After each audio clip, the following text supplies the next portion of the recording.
Ahoy mates, Julie here, and welcome to Monday's episode of The Boaters TV.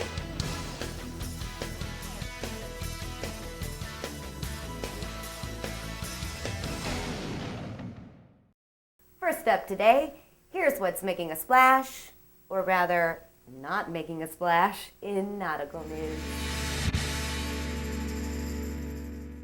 Check out this beautiful wooden sailing yacht, the Ring Andersen. A boat with history, advanced technology, and luxury, this 114-foot sumptuous sailing vessel began life in 1948 as a cargo ship out of Denmark. In 1962, with the addition of a deckhouse, the Baltic trader Ketch became one of the first Caribbean charter yachts.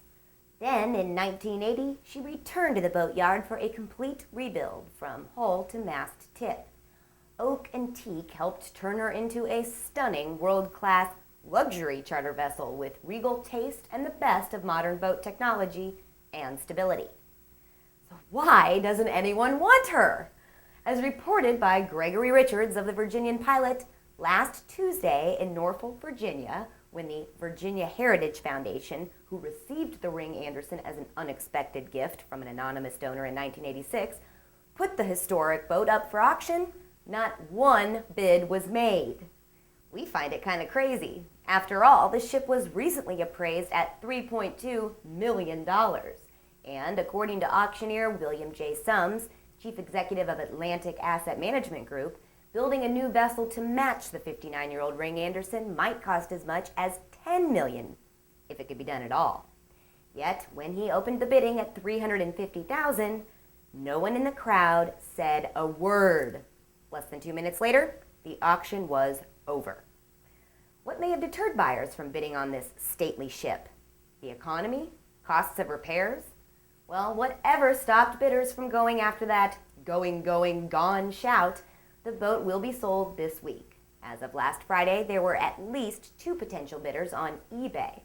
At the time, the top bidder from Annapolis, Maryland, bid $300,800, well below the $650,000 reserve. The second highest bidder from Oslo, Norway, bid $100 less than the top bid. I checked again this morning and saw no word on what may have happened. Email me if you know. But the Virginia Maritime Heritage Foundation had hoped to raise as much as $3 million with the sale.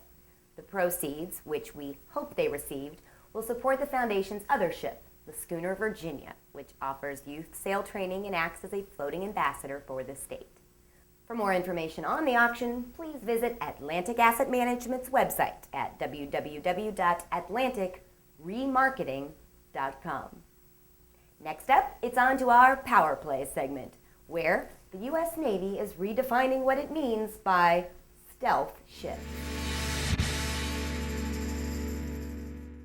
When you think of stealth, you probably think of a small, compact, or sleek design that can go undetected even in plain sight. But the U.S. Navy is banking on the release and testing of the M80 Stiletto to transform how the Navy operates a stealth fleet. Now, the M80 does not look like anyone's idea of an average boat. With 2 twin hulls shaped like an M and a breadth of 40 feet, the experimentally designed ship resembles more of a tank than anything that floats in water.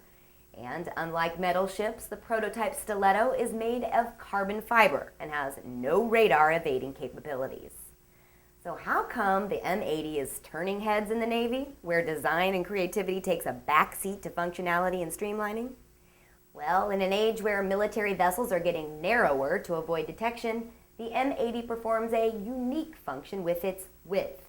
The hull can capture and redirect waves, creating a smooth ride even in the most tempestuous conditions. This is critical for Navy officers and indeed any civilian who has ever ridden on rough seas, since it decreases the likelihood of injuries and damage. Currently, the Stiletto is stationed on the East Coast, and while acknowledged that it might be the only one of its kind ever built, it's encouraging to see the developers looking outside the box for design solutions to current naval development. For more information, please visit M Shipco, the private design firm responsible for the Stiletto's conceptualization, at www.mshipco.com. And finally today, it's on to our Ship of Fools segment, where we take a look at a special buoyant rodent who continues to keep audiences going nuts for its special trips. Meet Twiggy, the water-skiing squirrel. This world-famous animal novelty act began back in 1979 when Twiggy and her caretakers, Chuck and Luann Best, appeared on the TV show Real People to show off this one-of-a-kind pet trick. Based in Deltona, Florida, the Bests found the orphaned squirrel after Hurricane David in 1978, and while raising it as a family pet, learned that she really took to the water, often riding on their shoulders when they took dips in the pool. Having purchased a remote-controlled boat for his daughter, Chuck, who ended up playing with the toy boat the most, joked that he had to teach Twiggy to water ski. The joke soon became serious as Chuck and Luann proceeded to teach their squirrel to ski while on river outings. Now, Twiggy is actually several gray squirrels who have been trained over the years in succession to ride on buoyant foam blocks, which are then towed behind the remote-controlled boat in heated pools. The act has been touring for 27 years all across the U.S., Canada, Bermuda, France, and Germany, and has appeared in numerous books, magazines, and on television shows all over the world. Quite the well-known performer, Twiggy has also appeared in 2 Frat Pack films and the movies Dodgeball and Anchorman. On Twiggy's official website at www.skiengsquirrel.com, where you can go to see a schedule of upcoming appearances, we are told that Twiggy always puts safety first. She never goes on the water without her little squirrel-sized life jacket, and she's always sharing the importance of water safety to her adoring fans. Very cute. And that's a wrap on this episode of The Boaters TV. Join us back here on Wednesday, and until then, safe and happy boating to you all. Take care.